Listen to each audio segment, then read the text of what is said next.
Good evening, children. A warm welcome to one and all.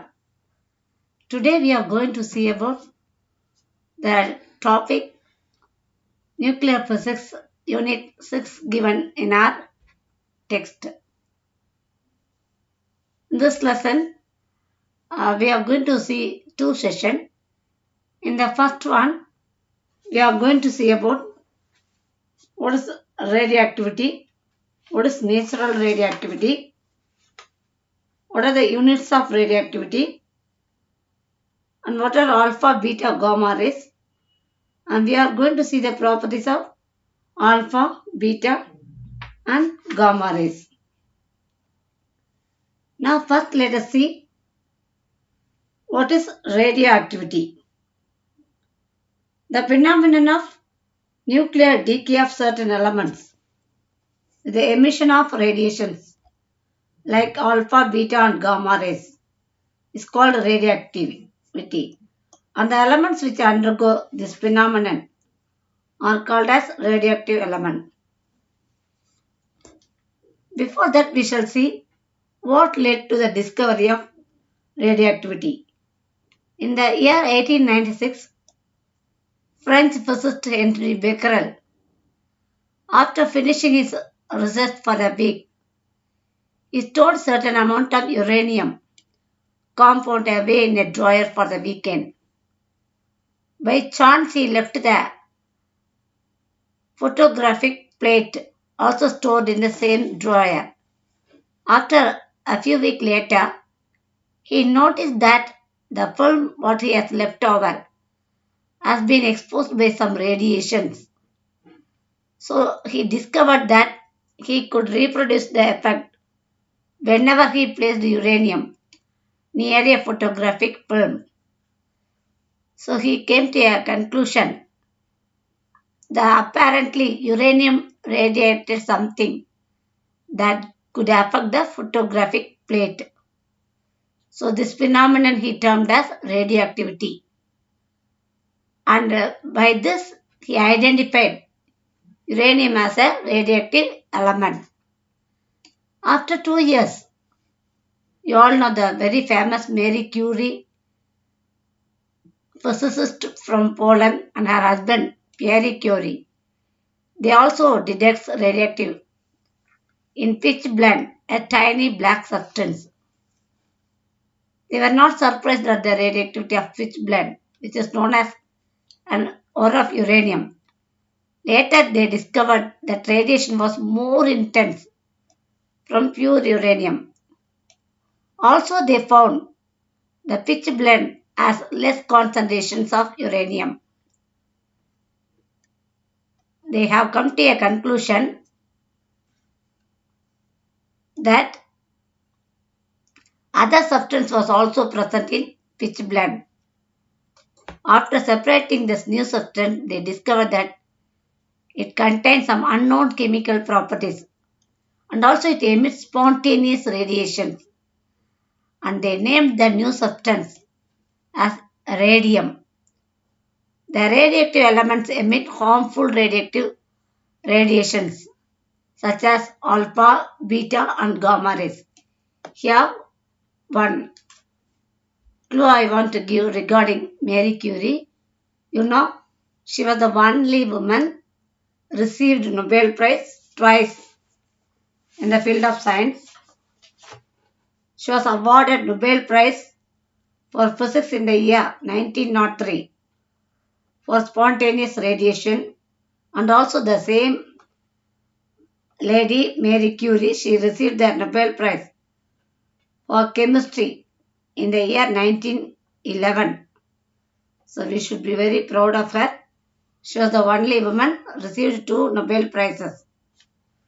So from this itself you may be able to come to know what is radioactivity. The phenomenon of nuclear decay of certain elements with the emission of radiations like alpha, beta and gamma. What are they emitting? They are emitting alpha, beta, gamma rays. This is called radioactivity, and the element which undergoes This phenomenon are termed as radioactive elements. Then we shall proceed to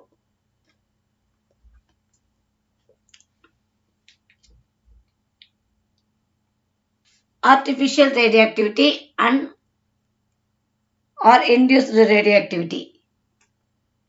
The phenomenon by which even light elements are made radioactive by artificial or induced methods is called artificial radioactivity or man-made radioactivity. This kind of radioactivity was discovered by Irene Curie and E. Joliot in the year 1934. Artificial radioactivity actually induced in certain lighter elements such as boron, aluminium, etc. by bombarding them with radiation such as alpha particles emitted during the natural radioactivity of uranium. This also actually results in the emission of invisible radiation and elementary particles.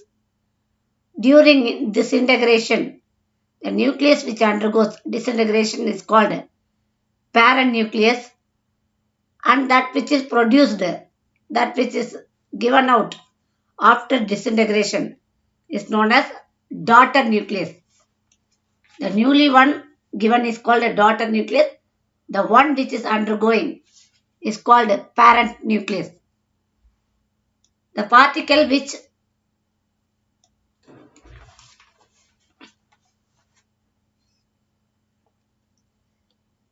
is used to induce the artificial disintegration is termed as projectile, and the particle which is produced after disintegration is termed as ejected particle. So, the one which is used to induce the artificial disintegration is termed as projectile, and the particle which is produced as a result of disintegration is known as ejected particle. When the projectile hits the parent nucleus, it is converted into an unstable nucleus.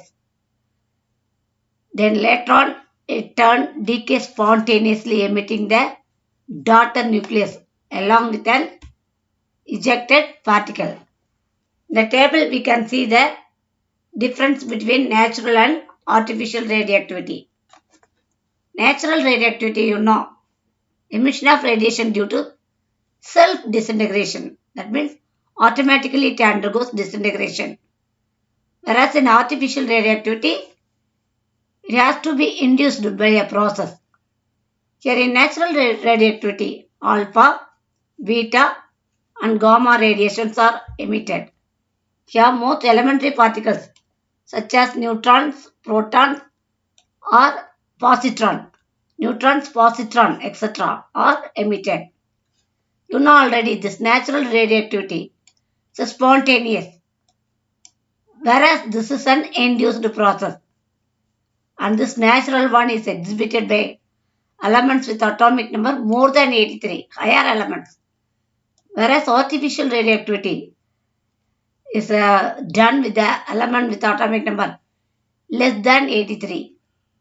This natural radioactivity, since it is a spontaneous one, this cannot be controlled. Artificial radioactivity, since it is an induced one, this can be controlled. There are many units to refer radioactivity: Curie, Rutherford, Becquerel, Roentgen. These are the various units to notify radioactivity. Next, we shall proceed to the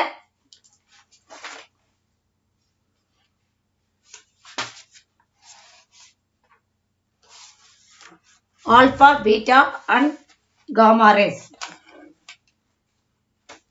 I have already told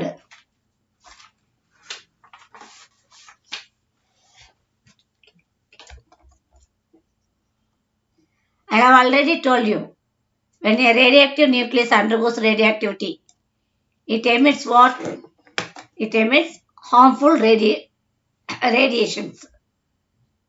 In Tamil, radiation is called Kadiriyakam. These radiations are usually comprised of any of the three types of particles, namely alpha, beta, and gamma rays. Now we shall see the difference between these three: alpha, beta, and gamma. We shall see one by one. First, we shall see what are they. Then, what is their charge?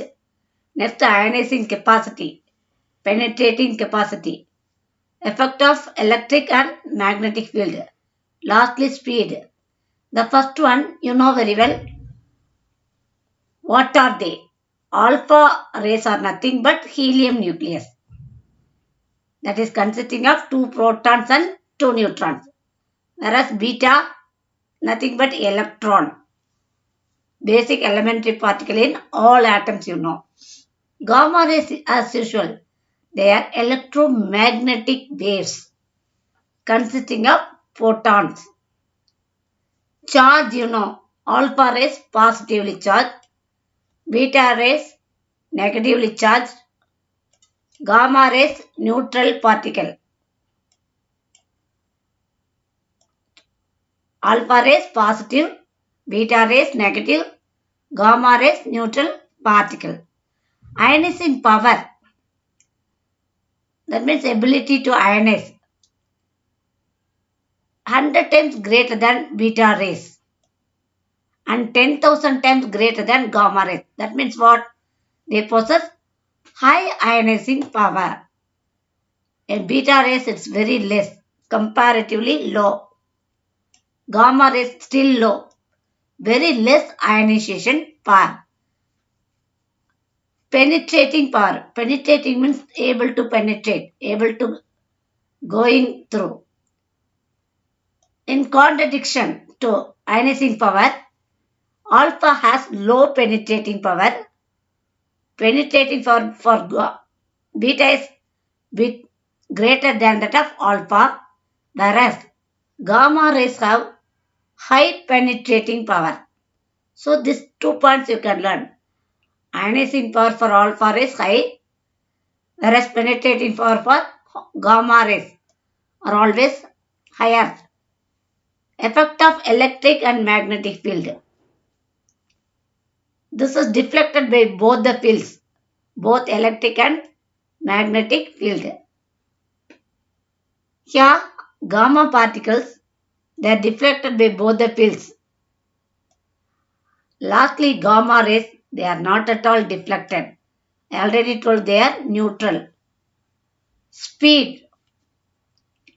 Alpha rays, their speed ranges from 110 to 120 times the speed of light, whereas beta rays, their speed can go up to 9/10 times the speed of light.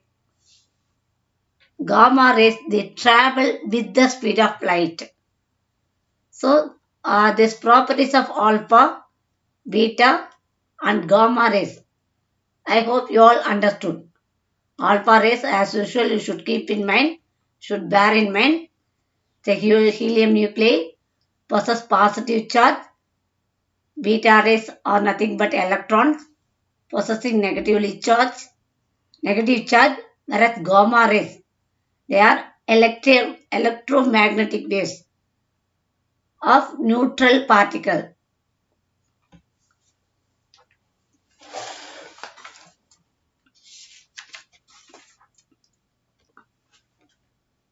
We shall see the remaining part in session 2. Thank you for watching, children.